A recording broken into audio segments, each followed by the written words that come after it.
Amém? Diz assim: então o Senhor desceu na nuvem, permaneceu ali com ele e proclamou o seu nome, o Senhor, e passou diante de Moisés, proclamando: Senhor, Senhor, Deus compassivo e misericordioso, paciente, cheio de amor e de fidelidade, que mantém... obrigado, querida. Que mantém o seu amor a milhares e perdoa a maldade, a rebelião e o pecado. Contudo, não deixa de punir o culpado. Castiga os filhos e os netos pelos pecados de seus pais, até a terceira e quarta geração. Imediatamente Moisés prostrou-se, rosto em terra, e adorou, dizendo: Senhor, se de fato me aceita com agrado, acompanha-nos, Senhor. Mesmo sendo esse povo obstinado, perdoa a nossa maldade e o nosso pecado, e faze de nós a tua herança. Amém? Você pode sentar.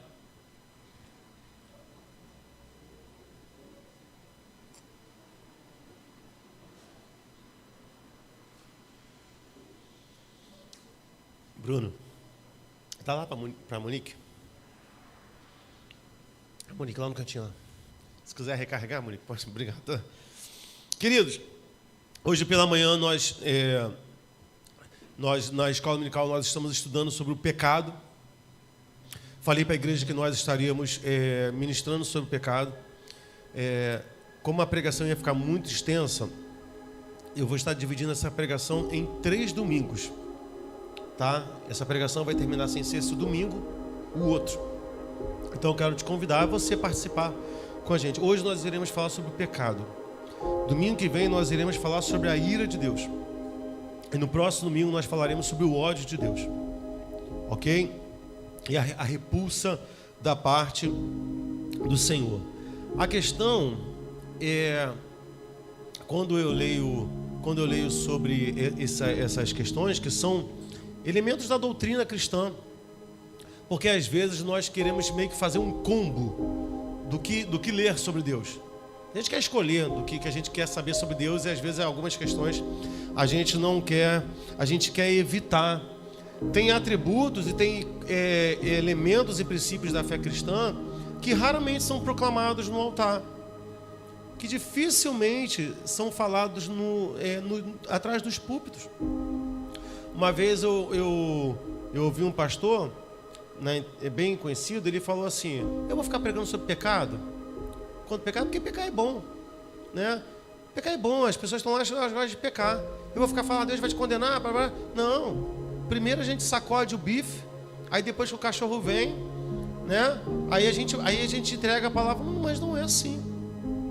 Porque quando nós nos convertemos, eu falei isso com um irmão hoje um irmão da nossa igreja.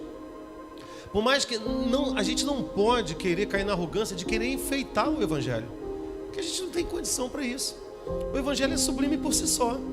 Então eu não tenho que embelezar ou afofar o evangelho, porque ele é do jeito que ele é feito para ser.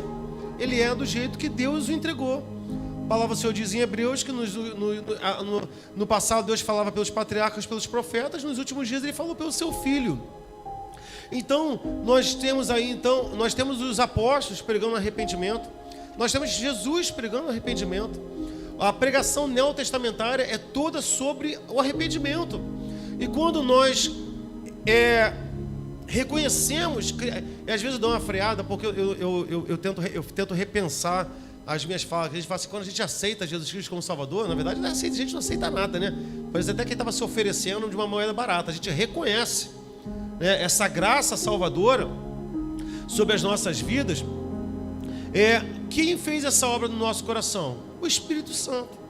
E qual é a primeira obra que o Espírito Santo faz em nós? Nos convence do pecado. Nós estivemos falando aqui no domingo retrasado.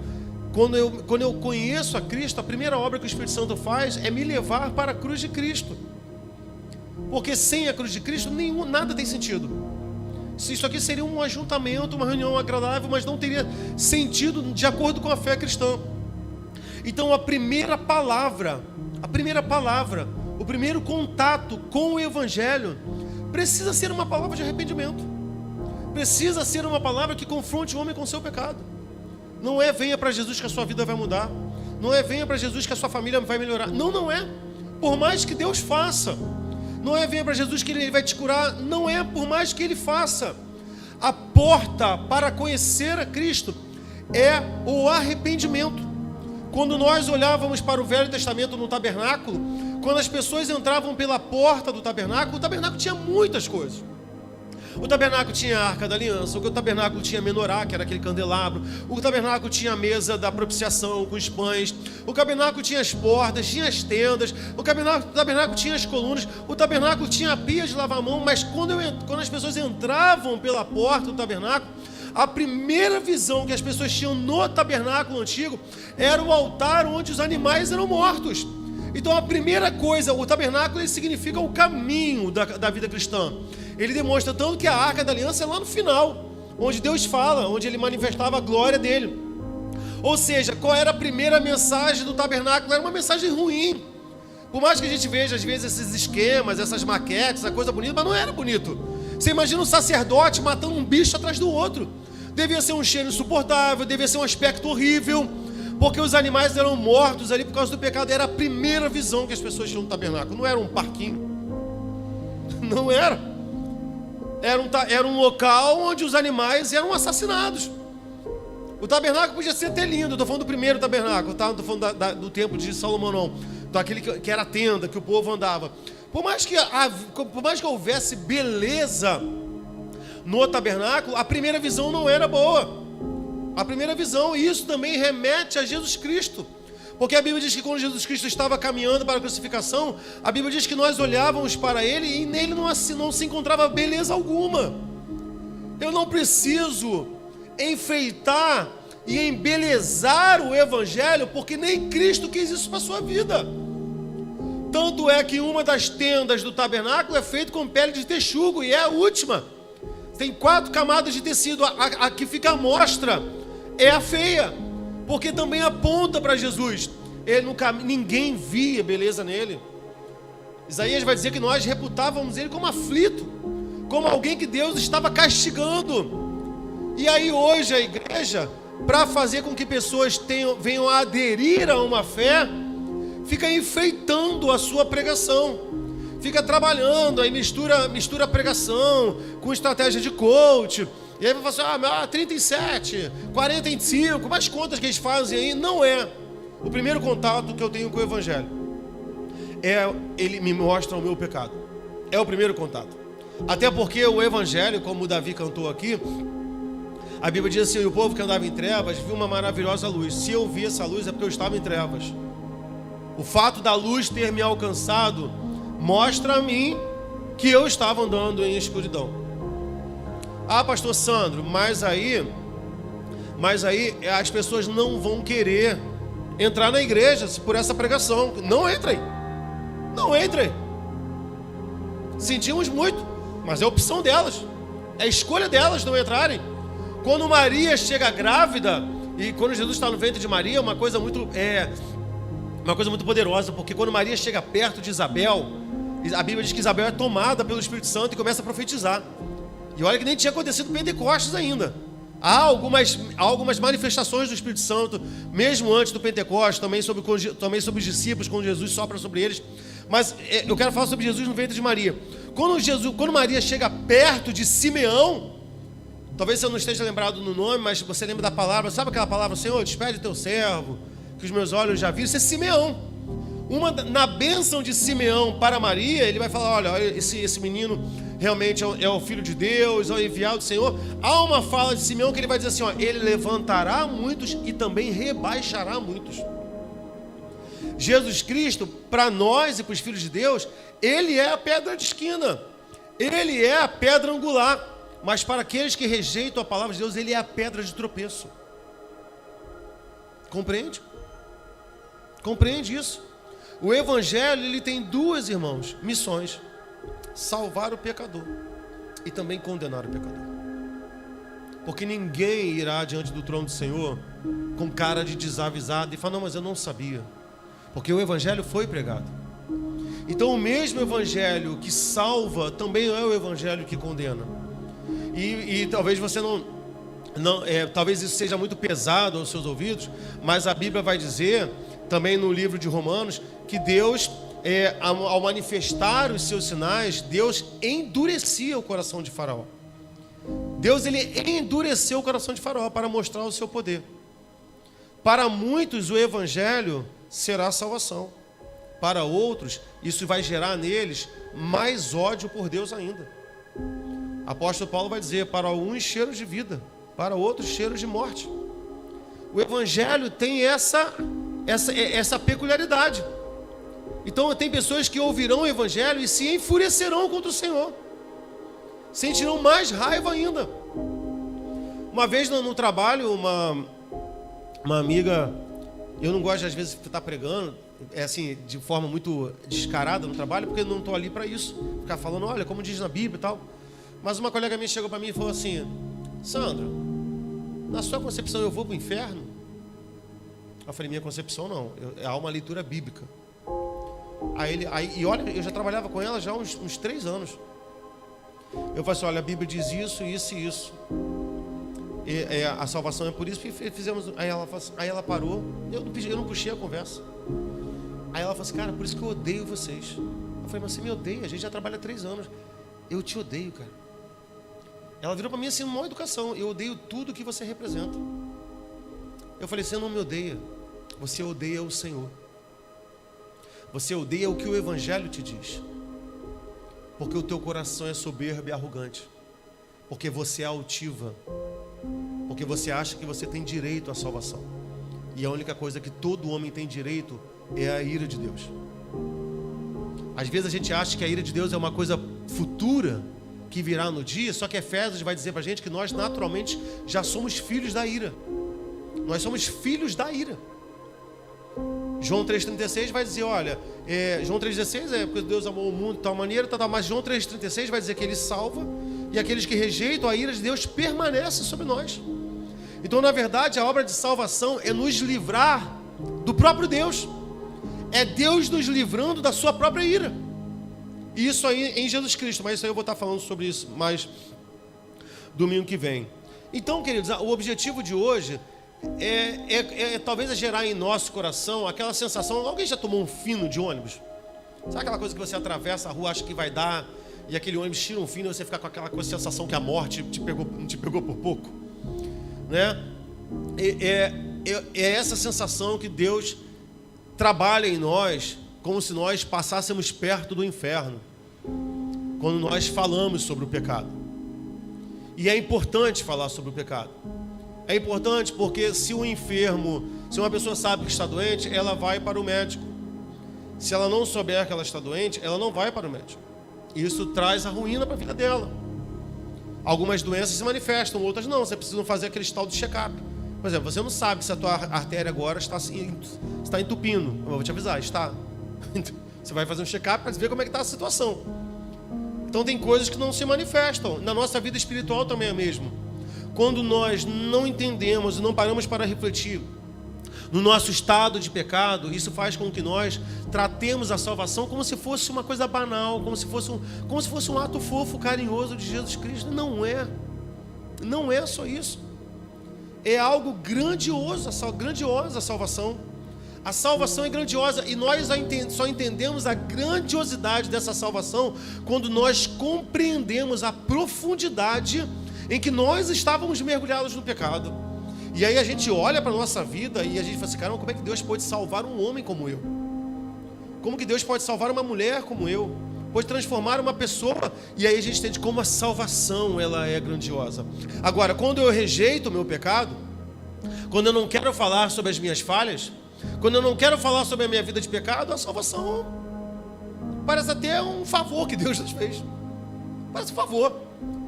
Parece um favor que nós fizemos a Deus. Vim para a tua igreja, hein? Vim para a tua igreja. Aí a gente faz aquelas orações que a gente vê na televisão, que o pastor fala assim: olha, finge que a parede é Deus. Fala sério com Deus agora. Tu tem que me abençoar, Deus. As pessoas chutando a parede. Você tem que me abençoar, Deus. Eu determino que vai acontecer. Não, irmão. Porque são pessoas, são linhas de igrejas que pouco falam de pecado. Irmãos, eu vou te fazer uma proposta. Pare para assistir pregações midiáticas e conte no dedo quantas delas falam sobre o pecado. Quantas dessas pregações que nós vemos na televisão falam sobre o pecado? E se me confrontar com o pecado é a porta, é o primeiro passo para a salvação, como essas pessoas estão sendo conduzidas a Cristo? Isso é preocupante, porque elas estão sendo muito mais conduzidas por desejos egoístas do que pela assimilação e entendimento do que elas são sem a graça de Deus. Talvez essas pessoas estejam indo para a igreja para conhecer um Jesus e não um Jesus que salva, um Jesus de qualquer outra coisa. Bem, Hebreus 2, versículo 3, vai falar um pouco sobre isso. Como escaparemos nós se negligenciarmos tão grande salvação? A salvação é algo grandioso na nossa vida. É a maior ação de Deus na nossa vida. Não há nenhuma bênção maior do que a salvação. Nenhuma. Cura, milagres, prodígios, prosperidade. Estou falando tudo coisa que Deus faz. Que às vezes parece que a gente não crê. A gente crê. Mas não há nada maior na vida do homem do que a salvação. Não há nada. Nem batismo com o Espírito Santo, nem revestimento de poder, nem dom, nada se compara à salvação. Nada. Nem teu casamento, nem o teu carro, nem o teu emprego, nada se compara à salvação. Você pode desejar o que você quiser. Abraão era um homem rico. Abraão era um homem rico, tinha posses. Deus se revelou a Abraão e falou assim: Abraão, eu sou o seu grandíssimo galardão. Veja que diante de toda aquela riqueza, Deus fala: eu sou o seu grandíssimo. Nós nos relacionamos com Deus numa mentalidade tão mercadológica da fé, que até quando nós falamos do céu, nós somos avarentos, egoístas e soberbos e gananciosos e presunçosos. Nós queremos, eu quero andar em rua de ouro, eu quero ver porta de cristal. Compreende? Pouco se fala de Deus. Jesus tem sido coadjuvante em várias áreas da nossa vida e também em várias áreas da pregação. Eu vejo muitos crentes aí pensando assim: pastor, você viu aí? Bill Gates quer escurecer o sol. Eu postei isso no grupo da igreja, né? O Bill Gates quer escurecer o sol. Você ouviu falar? Nasceu uma ovelha vermelha lá em Israel. Você ouviu falar que vão construir o templo de Israel? Você ouviu falar que a profecia... E não me interessa nada disso. Não me interessa nada disso.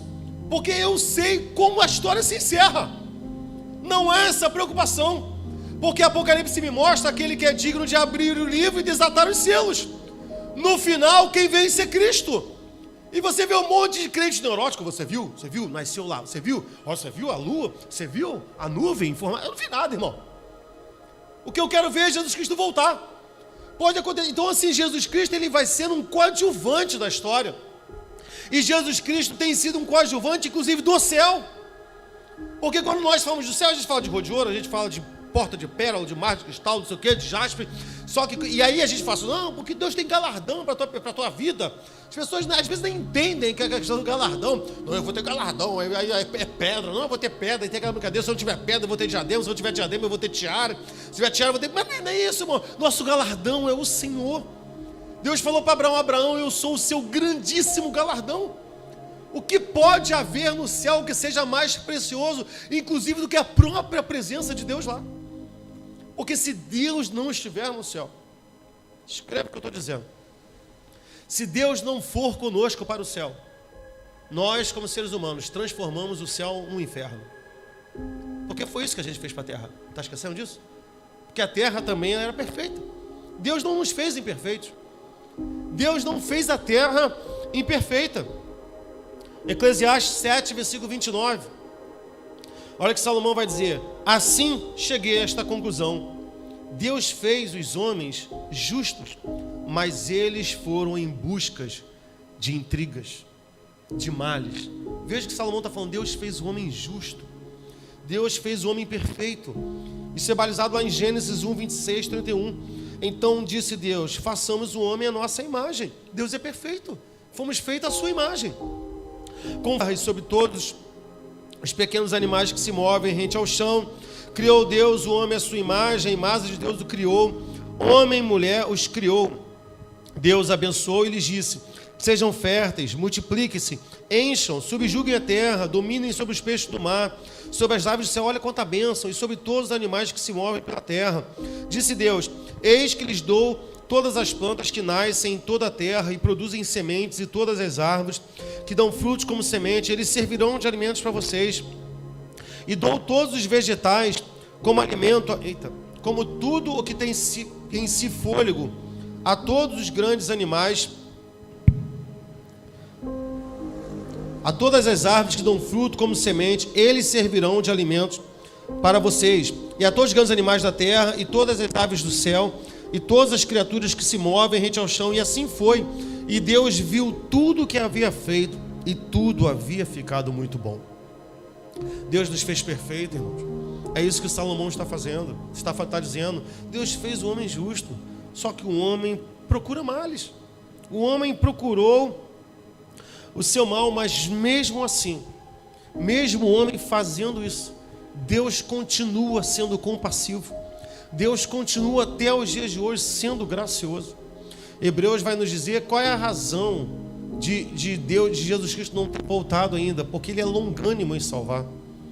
Ele deseja que o homem seja salvo. Talvez você esteja aqui nessa noite, às vezes as pessoas falam assim: não, porque Jesus Cristo não voltou, porque Deus é longânimo, só que em algum momento essa longanimidade vai encerrar. As pessoas às vezes dizem assim: não, mas Deus é misericordioso, a misericórdia dele não tem fim. Não tem fim nele, porque ele é eterno, mas para nós tem. Para nós tem. A aplicação da misericórdia dele na nossa vida tem fim, sim. Porque se não fosse assim, Sodoma e Gomorra estariam de pé. Porque se não fosse assim, Nínive estaria de pé. Porque se não fosse assim, Ananias e Safiras não teriam sido mortos. A misericórdia de Deus uma hora tem um fim sobre nós. Agora, Ele sempre é um Deus misericordioso. A misericórdia não tem fim porque não há possibilidade de Deus neles dizer assim: não, agora não vou ter mais misericórdia de ninguém. Mas na aplicação do homem, isso tem fim sim, irmãos. E às vezes a gente vai brincando e perdurando e testando os atributos de Deus. Mateus 5,45 diz: para que vocês venham a ser filhos de seu Pai que está nos céus, porque Ele faz raiar o seu sol sobre maus e bons, e derrama chuva sobre justos e injustos. Veja, para que nós sejamos filhos dele. Veja que Deus está sendo gracioso e longânimo com o ímpio, conosco também. Mas veja o que o texto está dizendo: olha, para que vocês venham a ser filhos do seu Pai. Veja que Deus está atraindo com demonstrações de amor para ímpios. Ele não está tendo uma ação e uma reação tipo assim: não, eu vou abençoar só os meus filhos. A gente precisa parar com aquela arrogância de achar que Deus só ouve a oração do crente. O crente às vezes acha isso, né? Que o meu Deus... Tudo bem que você se relacione assim com Deus em termos de carinho, em termos de afeto. Como Cantares diz, né? Eu sou do meu amado e o meu amado é meu. Mas isso é em relação a afeto, não a propriedade. Deus não é meu, nós somos dele. Então não é pelo fato de às vezes uma mulher ser de uma outra religião ou não ter religião nenhuma, e no momento que ela dobrar os seus joelhos e clamar a Deus pela vida do seu filho, que Deus não a ouvirá. Deus ouve. Deus ouve. Entende? Porque Ele quer salvar e Ele demonstra a presença dEle em todo momento. Só que o homem ainda continua sendo obstinado. Jesus veio para os pecadores. Ele veio trazendo sinais para os pecadores. João 1,29. No dia seguinte, João viu Jesus aproximando-se e disse: vejam, é o Cordeiro de Deus que tira o pecado de quê? Do mundo. Quando Jesus Cristo chegou, qual é a primeira reação de João? Ei, olha lá. Olha lá. É aquele lá, ó. Vai fazer a campanha dos 7 mergulhos de Naamã. É a bênção do tudo ou nada. É a bênção. Não. Não foi esse Jesus que foi apresentado. Olha lá, ó. É aquele Jesus lá que tem a promessa do traga o seu marido em 7 dias. Não. Olha aquele Jesus lá. É o Cordeiro que tira o pecado do mundo. E se Ele é o Cordeiro que tira o pecado do mundo, eu sou o mundo, eu sou o pecador. É por isso que a Bíblia diz que Deus não despreza um coração quebrantado e contrito, mas os soberbos Ele resiste. Porque o soberbo não se acha pecador. O soberbo diante de Deus, ele não se acha um miserável. Ele não se acha, ele se acha bom. ele se acha justo, ele se acha cobrador, cumpridor dos seus deveres, pagante dos seus impostos. Isaías 65, versículo 2, veja a palavra de Deus. O tempo todo estendi as mãos a um povo obstinado que anda por um caminho que não é bom, seguindo as suas inclinações. Veja a queixa de Deus. O tempo todo eu tenho estendido as minhas mãos. No livro de Miqueias há uma queixa de Deus que é de cortar o coração. Ele diz assim: povo, em que eu tenho te enfadado? Veja como Deus fala com o homem: em que eu tenho te enfadado? Só te peço que pratique o que é certo e o que é justo, que me sirva de todo o coração. Mas o homem repetidamente rejeita o Senhor. A gente fala assim: se o Senhor não me abençoar agora, eu te largo. Largo, ué. Você fala: que isso, pastor? Você é pastor? Largo, ué. Tem umas chantagens que não dá para entender, igual o filho. É meu filho que quer fazer pirraça baixa com a cabeça no chão? A cabeça é dele. Fica dando chute. Eu falei: chuta a parede, pô. Chuta a parede. Eu faço mais vezes, vai dar chute? Dá canelada. Dá com a canela na quina da parede. Aí tem gente que fala assim: Senhor, se o Senhor me abençoar, eu nunca mais volto na igreja. Olha que pirracinha. Se o Senhor não me abençoar, o Senhor vai ver, eu vou para o inferno. O Senhor vai ver, eu vou para o inferno. Vai, ué. Vê, não tem sentido. É uma arrogância tão burra e tão cega, mas os homens estão fazendo isso. Se o Senhor não me curar, as pessoas falam: não, eu entrei na igreja, mas a minha vida não mudou. E quando eu estava conversando com esse meu irmão em Cristo, eu falei com ele assim: eu creio, irmão, que Deus abençoa o homem, creio. Mas existem muitas pessoas que se lançarão a Cristo e não terão as suas vidas transformadas, porque muitos, inclusive, rendem o seu coração a Cristo no leito de morte. E se isso fosse uma regra, ela deveria ser curada. Porque se a salvação trouxesse no combo obrigatório melhoria de vida, melhoria de questão financeira, de saúde, um doente terminal deveria ser salvo na hora. Ué, como assim? Aceitou Jesus e morreu? Porque a salvação não fala de eternidade, não fala de efemeridade. Deus nos abençoa aqui, pode nos abençoar? Pode, mas a salvação é algo muito maior do que a nossa própria vida. Romanos 10, 17 ao 21. Consequentemente, a fé vem por ouvir a mensagem, e a mensagem é ouvida mediante a palavra de Cristo. Mas eu pergunto: eles não ouviram? Claro que sim. A sua voz ressoou por toda a terra, e as suas palavras até os confins do mundo. Novamente pergunto: será que Israel não entendeu? Aí aqui a gente vamos desmontar essas teorias evangélicas aí que o pessoal ouve. Não, vai ter uma segunda vinda só para tratar com os judeus. Jesus Cristo vai voltar para buscar a sua igreja e os judeus vão ter uma chance que é só deles. Aonde? Não, porque eles não entenderam. Não entenderam porque não quiseram, irmão. Eles entenderam perfeitamente. Perfeitamente. Veja que Paulo está falando. Novamente pergunto: será que Israel não entendeu? Moisés foi o primeiro que disse: farei que tenham ciúmes de quem não é meu povo. Eu os provocarei a ira por meio do povo sem entendimento. E Isaías diz ousadamente: fui achado por aqueles que não me procuravam, revelei-me àqueles que não perguntavam por mim. Mas a respeito de Israel ele diz: o tempo todo estendi as mãos a um povo desobediente e rebelde. Já falei isso aqui várias vezes, que primeiro que já me irrita essa síndrome de crente, como é que é o nome? Recalcado, em relação ao povo de Israel. Nós somos a Israel de Deus, a igreja é a Israel de Deus. Aí eu fico querendo adornar o meu culto, dar símbolos mais ou menos mais místicos. Aí eu boto uma bandeira de Israel no altar. Vou botar por quê? Não sou israelense, sou brasileiro. Se eu tiver que botar uma bandeira, eu vou botar a bandeira do Brasil. O que tem a ver, irmão? Eu sou lá judeu, por acaso? Aí eu vou botar uma mezuzá, eu vou botar um kippá, eu vou pregar com a estola. Uma vez no culto, o pastor pregando uma bênção, aí ele tinha pregado, ele voltou na igreja, ele fez uma visita de Israel, só que voltou pirado. E aí ele foi, na hora dele, ele orou pela leitura bíblica, até morreu, né? Morreu com câncer. Não tem nada a ver com isso. E aí ele, na hora de orar, ele, calma, antes de pregar, eu vou vestir o manto da cobertura espiritual. E aí botou uma estola, que vende em tudo quanto é barraquinha lá em Israel. Sabe? Aí se sentiu autorizado espiritualmente.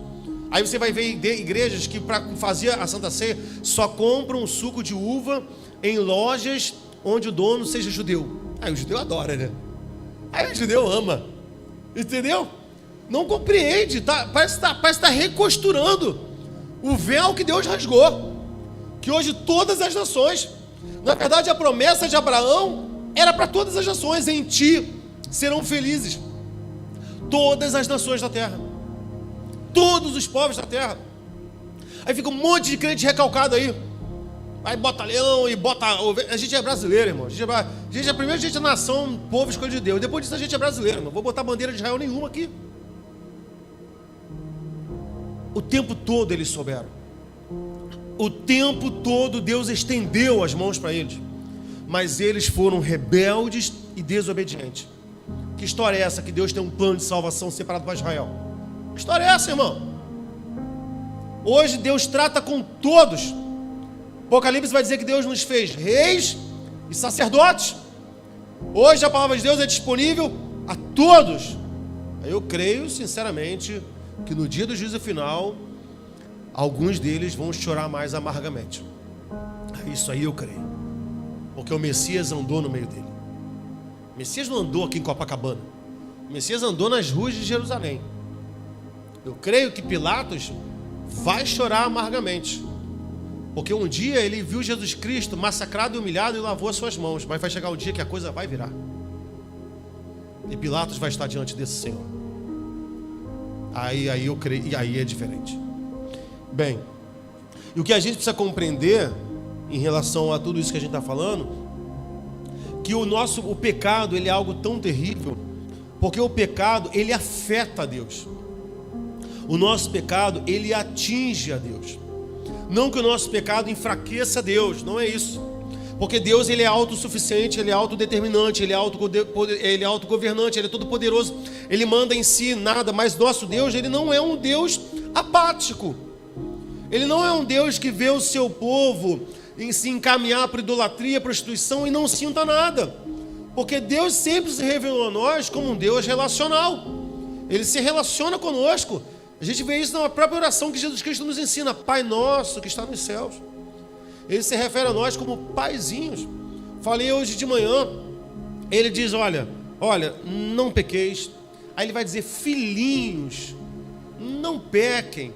Veja o carinho que ele está tratando. Veja como ele se envolve conosco. Ele não precisava, irmão, mas ele se envolve, ele nos busca. Filhinhos, não pequeis, mas se pecarem, tens um advogado. Ele está tratando um pecador ainda com carinho. Veja, ele está trazendo palavras de ternura, né? Eu não sei se você faz isso com seu filho, quando ele quebra alguma coisa na sua casa. Eu não faço. Você chega assim, filhinho, você desobedeceu papai e mamãe, filhinho. Ah, que azar, tem nenhum advogado aqui, né? Porque o teu advogado está no céu, porque aqui tu vai resolver comigo. Mas é assim que Deus nos trata. Filhinhos, se vocês pecarem, vocês têm um advogado. E veja que é Ele mesmo que diz que o nosso pecado causa divisão entre nós e Ele mesmo. Gênesis 6, de 5 a 7, diz assim: o Senhor viu que a perversidade do homem tinha aumentado na terra, e que toda a inclinação dos seus pensamentos, do seu coração, era sempre e somente para o mal. Então o Senhor arrependeu-se de ter feito o homem sobre a terra, e isso cortou-lhe o coração. Disse o Senhor: farei desaparecer da face da terra o homem que criei, os homens também animais grandes, os homens pequenos e as aves do céu. Arrependo-me de havê-los feito. Essa palavra de arrependimento, esse versículo, às vezes cria uma situação na igreja, que tem gente que diz assim: que isso? Como que Deus se arrependeu de ter feito o homem? Se a Bíblia diz que Deus não é filho do homem, não é homem para que minta, nem filho do homem para que se arrependa. Mas a palavra arrependimento no texto aqui, no hebraico, ela vem da palavra atsab, que significa mágoa profunda, ou tristeza profunda. É claro que Deus também não tem coração, porque a Bíblia diz que Deus é espírito, mas a Bíblia usa de uma linguagem eu vou explicar, tá? Antropomórfica. Antropo vem de homem. A gente estuda, às vezes, quem é da área de educação fala sobre antropologia, né, que é o estudo do homem. E morfo de forma, né? É fácil de entender quando a gente lembra do Power Ranger, quando ele fala, hora de morfar, aí ele muda de forma. É horrível usar isso numa pregação, mas foi o mais fácil que eu achei. Entendeu? Para você entender. Então a morfologia trata da forma. Então o que é uma linguagem antropomórfica? É eu usar aspectos humanos para tentar entender alguma coisa. Quando as pessoas falam assim, Senhor, abre os olhos do meu coração. Isso não quer dizer que coração tem olho. Mas é uma linguagem antropomórfica para que a gente dê uma conotação de um entendimento para os sentimentos.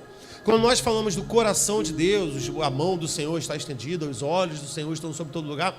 Não, Deus não tem olho, Deus não tem mão, Deus não tem coração, Deus não tem cabelo, mas não, tem sim, tem. Deus não tem, não, tem olho sim. Lá no Apocalipse diz que os olhos dele são como chama de fogo. Ah, tudo bem, mas você acha que quando Deus abrir a boca vai cair uma espada? Aquilo ali é uma linguagem simbólica.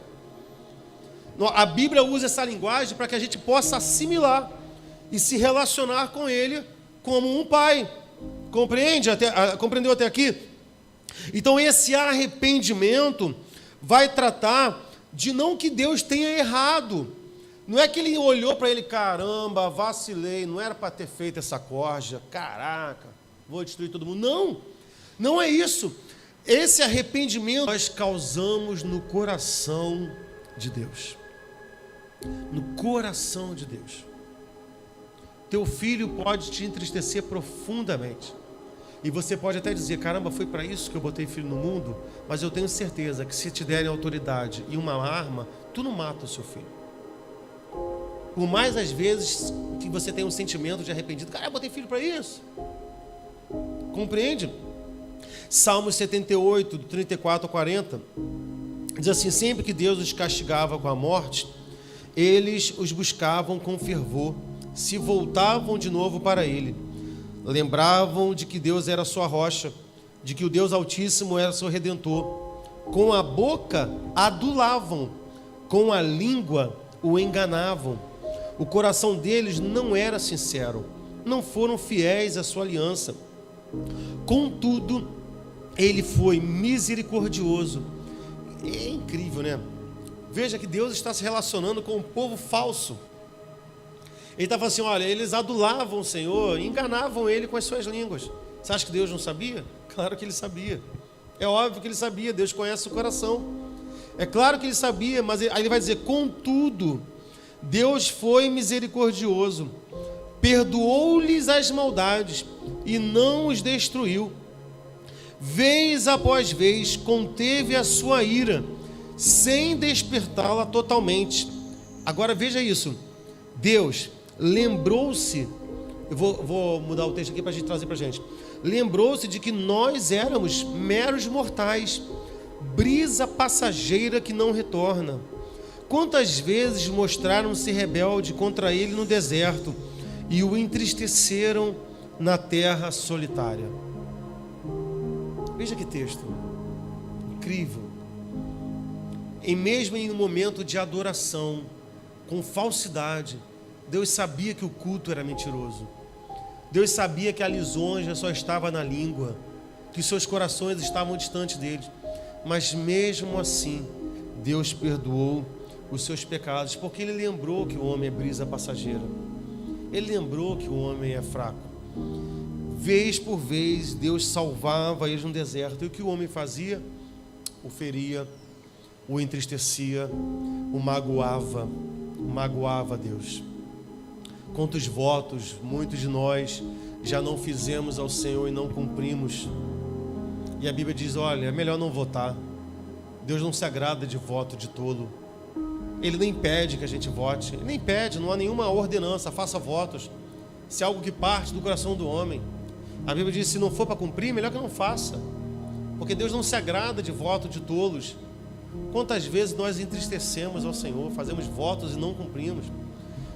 Fazemos promessas e não cumprimos. Lançamos palavras que nós sabemos que entristecerá o Senhor e nós lançamos. Tomamos atitudes que sabemos que irá ferir o coração do nosso Senhor e nós fazemos. E nós peitamos. E Deus olha para nós e tem todo o poder e todo o direito de nos fulminar, de nos matar, mas Ele olha para nós e no seu olhar misericordioso lembra que nós somos brisa passageira e vai lá e nos perdoa, mesmo nós o entristecendo. Ele fala isso: olha, se vocês sendo maus conseguem desejar coisas boas para os seus filhos, quanto mais eu que sou Deus. Veja que a necessidade de eu compreender a força e a ofensa que o meu pecado gera em Deus, e isso me revela como gracioso Deus é, como grande o amor dele é. Quanto mais eu conheço o homem que eu era, mais eu conheço do amor de Deus, mais eu compreendo que realmente é verdade quando ele diz que onde abundou o pecado, superabundou a sua graça. Me faz entender que Deus pode pegar o mais miserável dos homens, um assassino, um estuprador, um pedófilo, por mais que a nossa consciência de justiça humana não aceite, mas ainda assim Deus consegue olhar para esse homem e fazê-lo um salvo. Nós não queremos, nós não aceitamos, até que um dia talvez o pedófilo ou o assassino seja um das nossas casas. Porque quando o pedófilo é longe, ele tem que morrer. Mas quando o pedófilo é um parente seu, quando o assassino é um parente seu, um sobrinho, qualquer pessoa próxima, nosso senso de justiça já muda. Não, mas será que aquela menina não provocou? Porque você não quer perder o seu parente, por mais que ele seja errado. Você não quer que ele seja condenado à morte. A nossa justiça é tão perfeita como uma peneira que segura a água. Nossa justiça é muito boa pra gente, né? Para os outros, né? Agora pra gente nunca. A gente sempre troca o peso. O peso que eu coloco pro outro nunca é o mesmo para mim. Nenhum homem consegue julgar como Deus julga. É por isso que a Bíblia diz: olha, Deus odeia a balança enganosa. Não está falando sobre desonestidade, mas também para isso também. Por que eu consigo julgar um pecado? Falamos isso hoje de manhã. Por exemplo, um pecado que eu não tenho, né? Arrogância não, mas é uma falha que eu não tenho mesmo. Por exemplo, eu não tenho problema com bebida alcoólica. Nossa, mas tu é crente, não quer dizer nada. Mas vamos lá, eu não tenho problema com bebida alcoólica. Não é porque eu sou crente, é porque não agrada realmente o meu paladar. Tudo bem até aqui? Beleza, então eu vou vir aqui para o altar e vou sentar e a marreta na bebida alcoólica. Você crente que bebe, vai para o inferno. E eu vou sentar porque eu sei que é algo que eu domino bem. Agora, na hora de cortar na minha própria carne, aí eu fico quieto, porque eu sei onde é o meu fraco. Porque para marretar os outros a gente vem. Agora Deus não é assim. Porque Ele poderia, porque Ele é perfeito. Ele poderia porque Ele é santo. Ele poderia porque Ele é justo. Mas mesmo assim, Ele olha para nós e diz: eles são brisa passageira, não vou destruí-los, vou salvá-los. Isaías 63, já estou por terminar. Isaías 63, 7 ao 10, diz assim: falarei da bondade do Senhor, dos seus gloriosos feitos, por tudo que o Senhor fez por nós. Veja, essa que deveria ser a nossa resposta a Ele. Sim, de quanto bem Ele fez à nação de Israel, conforme a sua compaixão e a grandeza da sua bondade. Sem dúvida, eles são meu povo, disse Ele. Ai, meu Deus do céu. Olha Deus falando sobre nós, sobre Israel. Sem dúvida, eles são meu povo, disse Ele. São filhos que não vão me trair. E assim Ele se tornou salvador deles. Em toda a aflição do seu povo, Ele também se afligiu. Olha isso, gente. Todo o massacre que Israel sofria, isso causava sofrimento em Deus. Toda a dor que o seu povo sofria, isso causava dor em Deus, no seu coração. Em toda a aflição do seu povo, Ele também se afligiu. E o anjo da sua presença os salvou. Em seu amor, em sua misericórdia, Ele os resgatou. Foi Ele que sempre os levantou e os conduziu nos dias passados. Apesar disso, eles se revoltaram e entristeceram seu Espírito Santo. Por isso Ele se tornou inimigo deles e lutou pessoalmente contra eles. No dia que a gente conseguir compreender o Senhor e a Trindade e parar de olhar para o céu e achar assim: não, Deus que está entronizado, e entender que não há uma escala, o Pai não é maior que o Filho, nem maior que o Espírito Santo, que os três são Deus. E lembrar que Jesus Cristo diz assim: olha, eu vou ao Pai, mas não vos deixarei órfãos, enviarei um Consolador. E às vezes a gente tem mania de olhar para cima, né? E a gente canta, não estou falando mal da Barros não, que ele canta assim: olharei para o alto. Não, estou olhando para os montes, meu socorro vem do meu. E a pessoa olha para lá, me socorre, Deus. Você imagina, Jesus falou: ó, eu vou ao Pai, vos enviarei. O Espírito Santo está no nosso lado, ele está no nosso lado. Você imagina o Espírito Santo olhando para nós, olhando para cima, me socorre. Aí o Espírito Santo está assim: o Espírito Santo é Deus. A gente tem a mania de rebaixar o Espírito Santo a uma categoria de subdeus. Quando eu cheguei aqui, meu Senhor já estava. O Espírito Santo me revela que Deus está nesse lugar. Como? Ele é Deus. Como que o Espírito Santo me revela que Deus está aqui se Ele é Deus? Inclusive, é aquele a qual Deus não aceita pedido de perdão caso nós blasfememos contra Ele, contra o próprio Espírito Santo. E aí veja que nós somos tão obstinados que nós cometemos o pecado achando que nós estamos distantes de Deus, quando nas nossas ações de pecado, quando nós cometemos aqueles pecados que a gente acha que ninguém está vendo, o Espírito Santo, a água que jorra debaixo do trono de Deus, está do nosso lado. Não é possível que isso não estremeça o nosso coração. Precisamos parar de nos relacionar com Deus como um Deus distante que está em cima de um trono, longe daqui. Não estou nem falando da onipresença dele, eu estou falando que quando Jesus Cristo subiu ao céu, Ele enviou o seu Espírito. O Espírito Santo está do nosso lado. E Ele não é um garçom ou alguém para... não, Ele é meu Consolador, como se alguém que só enxugasse as minhas lágrimas. Ele é Deus. Ele é tão Deus quanto Jesus, porque Jesus disse: olha, enviarei um outro Consolador. Veja que Ele não se difere de Jesus Cristo. Enviarei um outro Consolador. Ele é tão Deus quanto Jesus. Mas isso não nos impede de continuar pecando, de continuar sendo à mercê, colocando a nossa vida à mercê do diabo. Efésios 4, 27 a 32. E não deem lugar ao diabo. O que furtava não furte mais, antes trabalha, fazendo o que é útil com as mãos, para que tenham que repartir. Nenhuma palavra torpe saia da boca de vocês, né? Mas apenas o que for útil para edificar os outros. Vamos parar de falar mal da vida dos outros. Vamos parar de lançar palavras ruins. Vamos parar de maldizer a vida dos outros. Vamos parar de ser maledicente. Vamos parar de fazer fofoca. É isso que ele está falando. Mas, meu Deus do céu, quando é que a igreja vai entender isso aqui? Quando é que a igreja vai entender que quando eu empresto a minha boca para estar falando da vida de um irmão que faz parte do corpo de Cristo, eu estou cedendo lugar ao diabo? Eu estou sendo... porque possesso não é não, irmão. Nem todo possesso entorta a mão e bota para trás e fala com a voz do Darth Vader. Nem todo possesso faz isso não, irmão. Porque Pedro chegou com o maior carinho para Jesus. Jesus morre não, fica aqui com a gente. Qual foi a resposta de Jesus? Para trás de mim, Satanás. Pedro estava possesso. E nem por isso entortou a mão e engrossou a voz. Quantas das vezes no nosso meio, irmão, estão dando lugar ao diabo?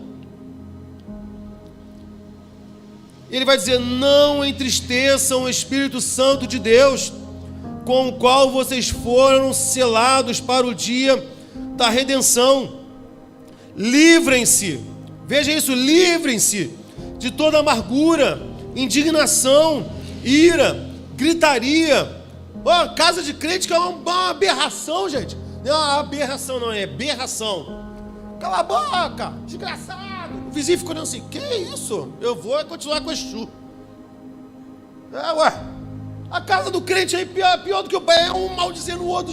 Qual é o testemunho, gente? Condenável pela Bíblia. Condenável, livre-se de gritarias. Jesus, que eu me perdi. Calúnia, bem como de toda maldade. Sejam bondosos, sejam compassivos uns para os com os outros. Perdoem-se mutuamente.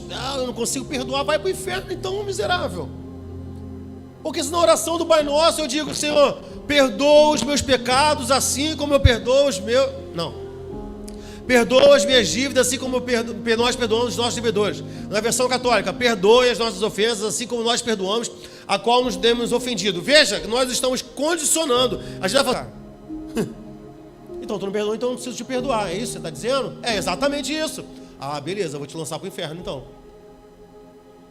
Aí você vê crente que não consegue liberar perdão. Entristece o Espírito Santo. Perdoem-se assim como Deus perdoou vocês em Cristo. Ezequiel 6:9. Ali nas nações para onde vocês tiverem sido levados cativos, aqueles que escaparem se lembrarão de mim. Lembrarão de como fui entristecidos por seus corações adúlteros, que se desviaram de mim, e por seus olhos que cobiçaram os ídolos. Terão nojo de si mesmo por causa do mal que fizeram e por causa de todas as suas práticas repugnantes. Para encerrar, eu gostaria de pensar com vocês que o nosso pecado, ele não apenas só entristece a Deus, mas o nosso pecado, ele é um fardo para Deus. Hoje de manhã nós falamos que o nosso pecado é um fardo para o planeta. O nosso pecado é um fardo para o planeta Terra. Nós trabalhamos a profecia de Joel, falando sobre mortes de peixes, né? E o ser humano é algo tão danoso, inclusive para a terra, a natureza. Falamos isso aqui hoje de manhã, que bastou um ano de Covid e de um afastamento maior, a gente viu a recuperação da natureza, a floresta voltando a crescer, a água da praia ficando mais limpa, a tartaruga voltando para nadar, só porque o homem não é um dos filhos de Deus. A terra geme, esperando que Jesus Cristo volte, porque nem a terra nos suporta, nem a natureza suporta o nosso pecado. E aqui, querido, a gente vê muito pregador avivalista, aí, profeta de bênção, avivalista, que adora citar e gritar versículos, tratando isso para um evangelho que é falso, que é descomprometido com o coração de Deus, e é mais comprometido com a ambição do homem. Por exemplo, quem nunca já viu gritar aqui, olha, vejam, eis que estou fazendo coisa nova, cansei de ouvir. Eis que estou fazendo coisa nova, levanta a sua mão e dá glória. E começa, e repete, e repete, e repete. Aí fala, olha, o povo que formei para mim mesmo, para o meu louvor, você é especial, te fiz para o meu louvor. Aqui, ó, sou eu que apago as suas transgressões, por amor de mim, não lembrarei dos seus pecados. Aí a gente vai citando os versículos, e a igreja vai glorificando, só que se a gente olha para o texto, e esses 3 versículos estão no mesmo texto, e eu faço, mas esse texto é uma queixa de Deus. Esse texto é uma queixa de Deus contra mim. Isaías 43, 19 a 26. Vejam, estou fazendo uma coisa nova, ela já está surgindo, vocês não percebem? Até no deserto vou abrir um caminho e riachos no ermo. Os animais do campo me honrarão, os chacais, as corujas, porque fornecerei água no deserto e riachos no ermo, para dar de beber ao meu povo, meu escolhido, ao povo que formei para mim, para que proclamasse o meu louvor. Contudo, você não me invocou, ó Jacó. Embora você tenha ficado exausto por minha causa, ó Israel, não foi para mim que você trouxe ovelhas para holocaustos, nem me honrou com seus sacrifícios. Não sobrecarreguei com oferta, nem me encheu com gordura de seus sacrifícios, mas você me sobrecarregou com os seus pecados e me deixou exausto com as suas ofensas. Sou eu mesmo o que apaga as suas transgressões, e por amor de mim, que não se lembra mais dos seus pecados. Relembre o passado para mim, vamos discutir a sua causa, apresente o caso para provar a sua inocência. É ótimo esse texto. Deus está falando que eu perdoei o teu pecado, por amor de mim mesmo. Qual foi a frase que vocês viram na internet? Para o bem da nossa sanidade. Como é que foi que você falou? Não, se você tem alguma coisa contra mim, me fala. Aí você falou, não, se você não me fala. Tem hora, irmão, que por amor de nós mesmos, a gente não quer saber. E é isso que Deus está falando, por amor de mim mesmo, não lembrarei dos seus pecados. Olha isso, por amor de mim mesmo. Aí ele vai assim, agora, você quer falar do seu passado? Apresenta aí a sua tese. Apresenta. Que eu não me lembre do teu pecado. Mas se você quer se exaltar, falemos da sua vida inteira. Falemos da sua vida inteira. E essa é a graça de aceitar o perdão de Deus. Que nós não precisamos discutir com Ele a nossa vida toda. Quer falar também do teu pecado? Eu apaguei os teus pecados. Mas se você quiser falar sobre a sua vida, apresenta a sua causa. Vamos ver se você é inocente. É melhor que nós aceitemos o perdão de Deus. Porque Ele fez isso por amor a Ele mesmo. Ele perdoou os nossos pecados. Por mais terríveis que eles possam ter sido, Jesus Cristo perdoou os nossos pecados, irmãos. Que graça maravilhosa. Que Deus infinitamente bondoso olha para um ser humano como nós, obstinados, arrogantes, inimigos dele, e vai lá e apaga o nosso pecado e nos atrai com o seu amor. Eu quero te convidar nesse momento a você ficar de pé. Vem ver. Glória a Deus.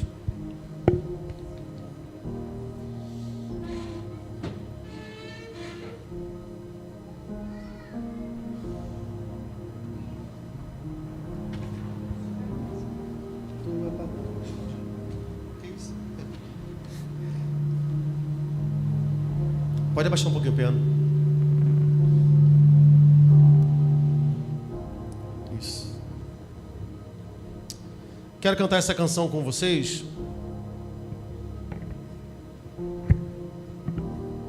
Mas faça dela a sua oração, amém, queridos?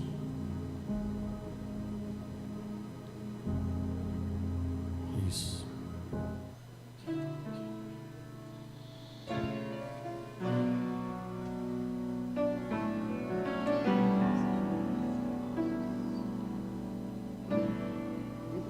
Vem pra cá para eu te ver. Não, então tá aqui. É que você é tão bonita.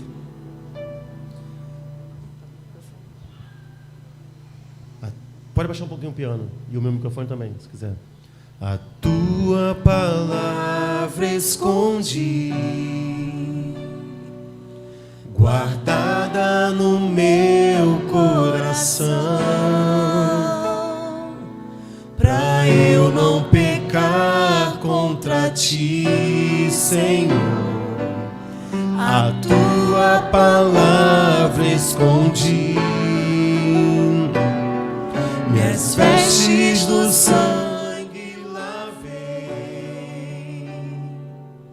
e das tuas águas bebi, pra ser uma oferta agradável a ti.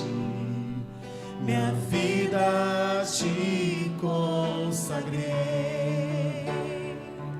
meus dons e talentos são pra te servir, meus bens preciosos são teus. Não vejo razão da minha vida sem ti. Tu és meu Senhor e meu Deus. Assim como o fogo refina o ouro, vem tua obra em mim completa, até que o mundo possa ver tua glória em meu rosto brilhar.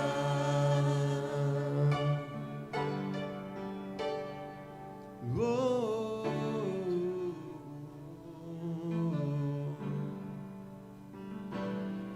a tua palavra escondi, guardada no meu coração, pra eu não pecar contra ti, Senhor. A tua palavra escondi, aleluia. minhas vestes do sangue lavei,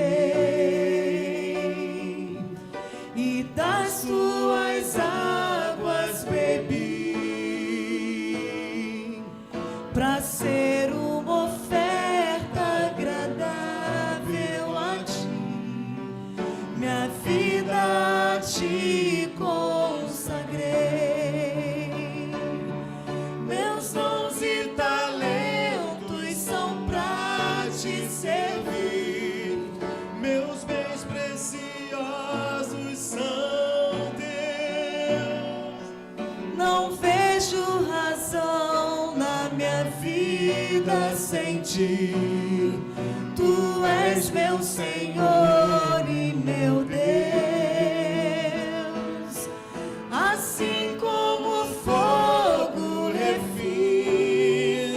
o ouro, vem tua obra em mim completar,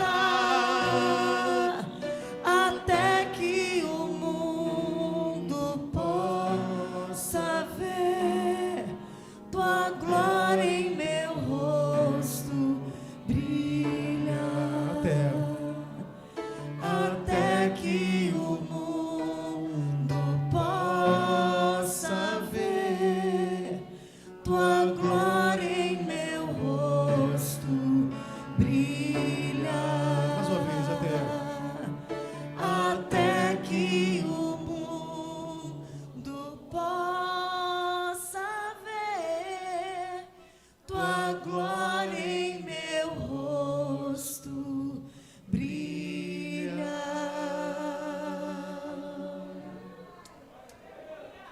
Aleluias.